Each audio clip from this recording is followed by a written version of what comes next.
कहानी 5 बेटियों की शादी। अमर सिंह एक शहर में दर्जी की दुकान चलाता था। उसकी 5 बेटियां थीं। अमर सिंह एक बेटा चाहता था, जिसके कारण 5 बेटियों को जन्म देने के बाद उसकी पत्नी का देहांत हो गया। अमर सिंह अपनी बड़ी बेटी शकुंतला को चाहता था, बाकी चारों से नफरत करता था। एक दिन अमर सिंह घर आया। वह घर आकर बैठा ही था, तभी शकुंतला उसके पास आई। शकुंतला, पापा आप बहुत परेशान लग रहे हैं, क्या बात है? अमर सिंह, बेटा मैं इतनी थोड़ी सी कमाई में तुम सबकी शादी कैसे करूँगा, यही सोचकर परेशान हूँ। भगवान या तो मुझे उठा ले या इन चारों को, जिन्हें देखकर मेरा खून जलता रहता है। शकुंतला, पापा आप ऐसा मत कहिए, हमारी माँ तो पहले ही हमें छोड़कर चली गई, अब आप भी ऐसा कहेंगे तो हमारा क्या होगा? मैं काम ढूंढ रही हूँ, अगर मुझे काम मिल गया तो सब काम हो जाएंगे। मैं आपसे वादा करती हूँ, पहले अपनी सभी बहनों की शादी करूँगी, बाद में अपनी शादी करूँगी। अमर सिंह, बेटी मुझे पता है तू बहुत समझदार है, बस तुझे ही देखकर मैं जिंदा हूँ। अमर सिंह की चारों लड़कियाँ सुमन, रश्मि, चंचल और सबसे छोटी भावना यह सब सुन रही थी। अमर सिंह अपने कमरे में चला गया। तब चारों बहनें रोते हुए शकुंतला के पास आई। भावना, दीदी पापा हमें बिल्कुल पसंद नहीं करते, हम कहाँ जाएं? शकुंतला, तुम चारों चुप करो, पापा परेशान हैं इसलिए ऐसा बोल रहे हैं। भला कोई अपने बच्चों से नफरत करता है? और फिर मैं हूं ना तुम्हारा ध्यान रखने के लिए, मेरे होते हुए तुम्हें चिंता करने की ज़रूरत नहीं। चलो जाओ सो जाओ। चारों अपने कमरे में चली जाती हैं। रात को शकुंतला को नींद नहीं आती। वह बैठकर सोच रही थी कि क्या करे। इसी सोच विचार में रात बीत जाती है। अगले दिन शकुंतला अपनी छोटी दोनों बहनों को स्कूल भेजकर काम ढूंढने निकल जाती है।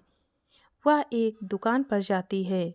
शकुंतला, सेठ जी, मुझे आपकी दुकान में कोई काम मिल सकता है क्या? दुकानदार, नहीं, हमारी दुकान पर कोई काम नहीं है, आगे जाओ। शकुंतला इसी तरह पूरा दिन बाजार में घूमती रहती है और शाम को निराश होकर घर वापस आ जाती है। अगले दिन वह फिर से कई दुकान पर काम मांगने जाती है, लेकिन उसे काम नहीं मिलता।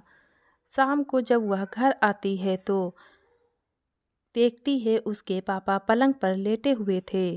शकुंतला, पापा आज आप जल्दी आ गए, क्या बात है? अमर सिंह, बेटी मुझे बुखार आ गया इसलिए मैं घर आ गया। अमर सिंह काफ़ी दिनों तक बीमार रहा, जिसके कारण वह दुकान पर नहीं जा सका। घर में भूखे मरने की नौबत आ गई थी। इधर अमर सिंह के इलाज पर भी काफ़ी पैसा खर्च हो रहा था। एक दिन शकुंतला अपने पापा के लिए दवाई लेने बाजार गई। वहां उसने एक दुकान पर कुछ कपड़े बिकते हुए देखे। शकुंतला ने दुकानदार से बात की। शकुंतला, भैया ये कपड़े के टुकड़े आप कैसे बेचते हो? दुकानदार, बहन ये बड़े कपड़े में से बचे हुए कपड़े हैं, जिन्हें हम आधे पैसों में बेचते हैं। शकुंतला उसमें से कुछ कपड़े खरीद कर घर ले आती है। वह सिलाई जानती थी। वह उन कपड़ों से बहुत सुंदर लेडीज ड्रेस तैयार कर लेती है। अगले दिन वह अमर सिंह से बात करती है। शकुंतला, पापा मैंने यह एक ड्रेस बनाई है, मैं आपकी दुकान खोलकर इसी तरह की ड्रेस बनाकर बेचना चाहती हूँ। ये कट पीस के सस्ते कपड़े से बनी है। अमर सिंह, बेटी जो तू ठीक समझे कर ले, मैं तो लाचार हूँ। शकुंतला सुमन और रश्मि के साथ जाकर दुकान खोलती है और वह ड्रेस दुकान पर सजा देती है। उसके बाद दोनों बहनों को दुकान पर छोड़कर उसी कटपीस की दुकान पर जाती है। वहाँ से कुछ कपड़े और खरीदकर दुकान पर वापस आ जाती है।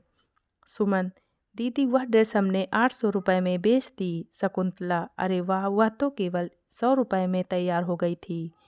चलो मैं और कपड़े ले आती हूँ, फिर कई तरह की ड्रेस बना लेंगे। शकुंतला, सुमन और रश्मि मिलकर ड्रेस बनाने लगती हैं।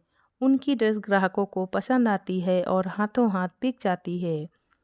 तीनों बहनें उस दुकान को बुटीक में बदल दिया। चंचल और भावना घर पर अमर सिंह को संभालती थी।